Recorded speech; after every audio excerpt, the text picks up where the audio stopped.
হরেন্দ্র মালতী কল্যাণ ট্রাস্টের উদ্যোগে আজ পুরুলিয়া বালিকা মাধ্যমিক বিদ্যালয়ে মেধাবী ও দরিদ্র শিক্ষার্থীদের মাঝে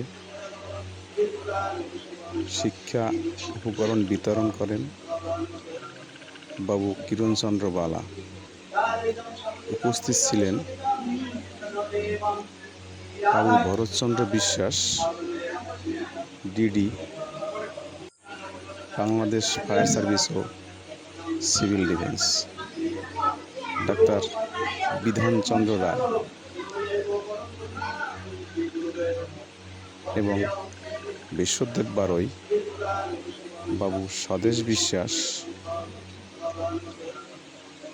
সহ অনেক গণ্যমান্য ব্যক্তিগণ। তারা সকলেই খুব মূল্যবান বক্তব্য রাখেন। সৃষ্টিকর্তা আমাদেরকে দিয়ে থাকে। আমি কিরণচন্দ্র বালাকে আমি এই প্রশংসা করে খাটো করতে চাই।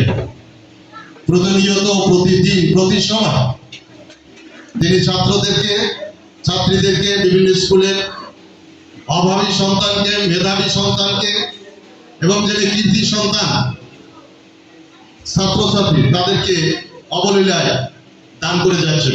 বিভিন্ন মন্দির সেখানে দান করে যাচ্ছে। এইগুলো আমরা প্রশংসা করে তাকে খাটো করতে চাই না। সৃষ্টিকর্তা তাকে আরো শক্তি দান করুক, যাতে সে মানুষের সাথে মিশে মানুষকে এইভাবে মানুষের হৃদয়ের মণিকোঠায় নিজেকে আরো আরো বেশি করে স্থান করে নিতে পারে। সৃষ্টিকর্তার কাছে শুধুমাত্র প্রার্থনা এই, এবং সে ভালো থাকুক।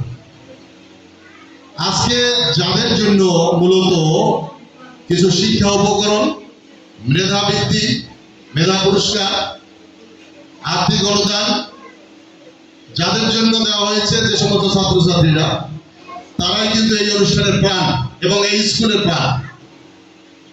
একটু অনুপ্রাণিত করার জন্যই কিন্তু এই বিষয়টি। আমরা লেখাপড়া করব, ছাত্রছাত্রীদের উদ্দেশ্যে যেটা বলা, যে আমরা পড়ালেখা করব, পড়ালেখা দিয়ে আমরা একটা জায়গায় গিয়ে নিজেকে প্রতিষ্ঠিত করব। পড়ালেখা করতে গেলে পড়ালেখার মধ্য দিয়ে আমাদের যে শিক্ষাগুলো অর্জন করা দরকার, সেই শিক্ষাগুলো যদি অর্জন করতে না পারি, তাহলে পড়ালেখা করেও কিন্তু আমি একজন মানবীয় মানুষ হতে পারবো না। এই কথাটি আমার ছাত্রছাত্রীদেরকে মনে রাখতে হবে। লেখাপড়ার মূল গুরুত্বটা, মূল প্রতিপাদ্য বিষয়, মূল লক্ষ্যটা হচ্ছে একজন মানবীয় মানুষ হওয়া, একজন মানবিক মানুষ হওয়া, বিনয়ী হওয়া। মানুষ লেখাপড়া, প্রকৃত শিক্ষা মানুষকে বিনয়ী করে। কেউ হয়তো লেখাপড়া করে ভালো একজন মানুষ হয়েছে। আজকে আমি বলবো ডাক্তার প্রশান্ত দাকে একজন মানবিক ডাক্তার, যার কথা বলা হয়েছে প্রধান অতিথি হিসেবে আসন অলঙ্কৃত করবেন ডাক্তার বিধান বিশ্বাস। এত ভালো মনের মানুষ, এত বড় মনের মানুষ,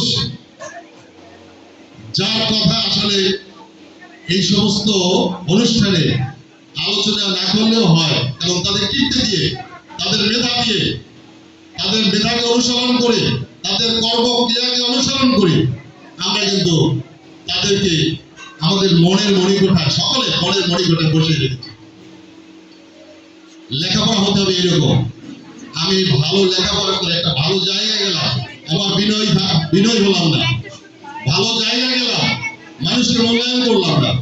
ভালো জায়গায় গেলাম, চরিত্রবান হলাম না। ভালো জায়গায় গেলাম, আমি মানুষের উপকার করলাম না। সেই লেখাপড়া দিয়ে তো কোনো কাজ হবে না। সুতরাং আমি অনুরোধ জানাবো যে যারা ছাত্রছাত্রী রয়েছে, তারা একজন মানবিক মানুষ হওয়ার জন্য, সবাই তো এমবিবিএস ডাক্তার হবে না, সবাই ইঞ্জিনিয়ার হবে না, সবাই ডিসি হবে না, কিন্তু লেখাপড়া করে ন্যূনতম একটি শিক্ষা অর্জন করে জীবন চলার জন্য যেটি দরকার, সেটি অর্জন করে যদি আমরা মানুষের উপকার করতে পারি, মানুষের সেবায় লাগতে পারি, সৎ হতে পারি, আদর্শবান হতে পারি, পরোপকার হতে পারি, তাহলে সেই লেখাপড়া দিয়ে কাজ হবে, নতুবা নয়।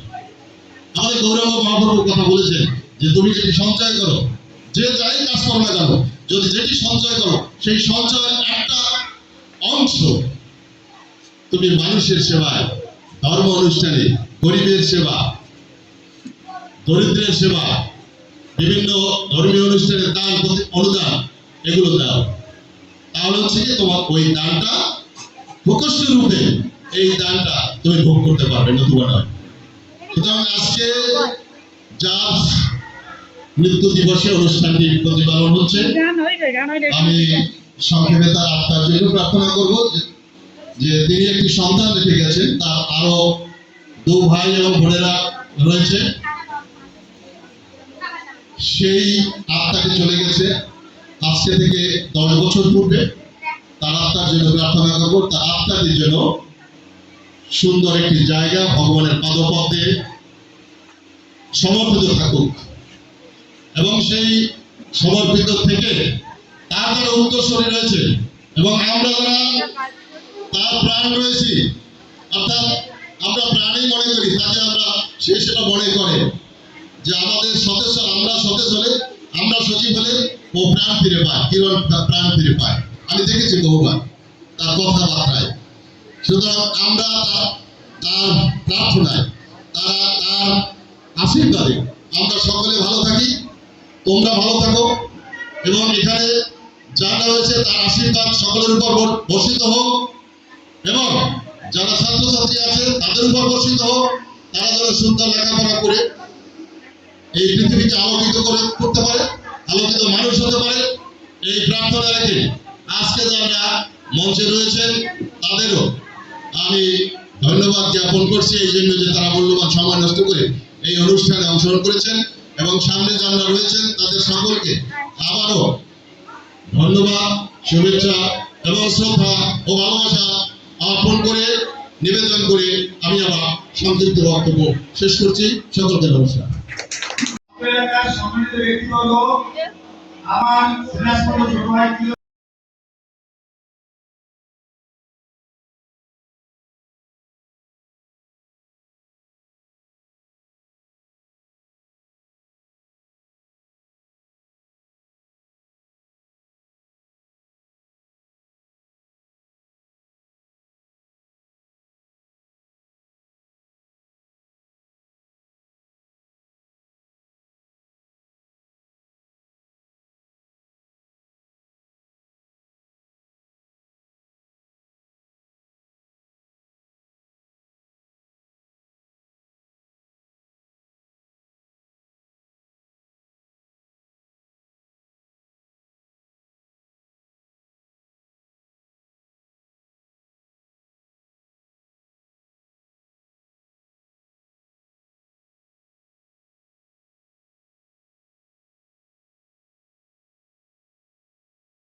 তিনি নিহত হয়েছে।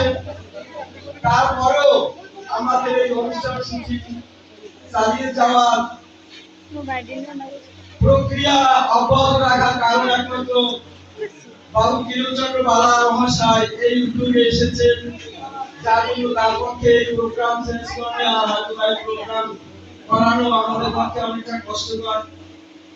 তাই আমি দীর্ঘ একটু আলোচনা করতে চাই না, আমি এতটুকু বলবো হরেন মালা মহাশয় এমন এক মহান ব্যক্তি, আমাদের এই অস্ত্র বিদ্যালয় থেকে সামান্য 5 গজ উত্তর পাশে আমাদের পুরুলিয়া মাধ্যমিক বিদ্যালয় প্রতিষ্ঠিত হয়েছিল। যে কোনো কারণে আমাদের পশ্চিম পুরুলিয়া আমাদের মাধ্যমিক বিদ্যালয় স্থানান্তরিত হয়।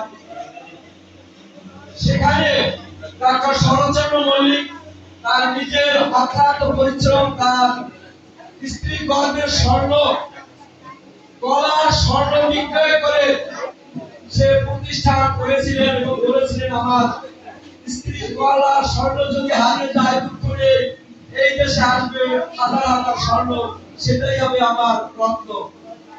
সত্যিকার সেই শব্দকে আমরা তুলে ধরে আবারও আল্লাহ আব্দুল লতিফ মোল্লা সাহেবের কাছে বলেছিলাম, আমাদের অত্র অজাগা পরাগায় একটি বালিকা বিদ্যালয় গঠন করা প্রয়োজন।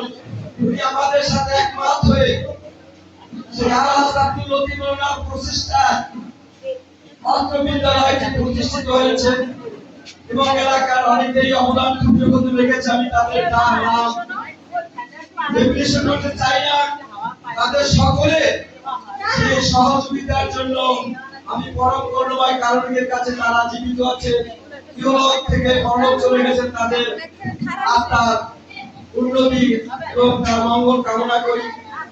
আমি বিশেষ করে আজকে একটি লোককে সতীশ উত্তর পুরুলিয়া সতীশচন্দ্র বালা মহাশয় বাবু হরনাথ বালা মহাশয়ের জীবন আসলে আমি অল্প কথা বলতে চাই। বিশেষ করে আমি যখন ছোট ছিলাম, যখন পঞ্চম শ্রেণী